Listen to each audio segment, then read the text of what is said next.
Hello friends, today we will learn goal-seek. Goal-seek is about knowing the answer first and calculating the input. What we do is, first we write the equation. For example, we have the principal of 5,000 rupees, interest rate of 7 per annum. Suppose this is an FD amount.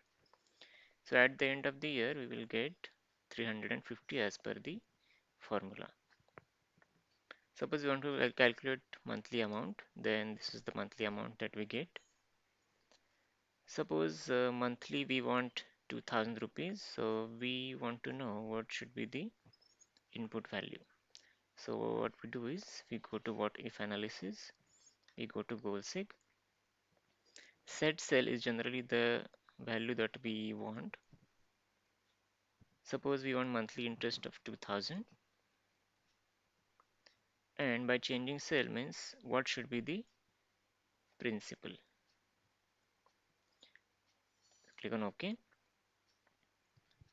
So if you see, we have got the input value.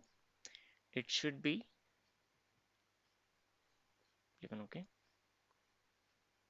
It should be around 3,42,000. So if we invest 3,42,000 as an FD, this is just an example.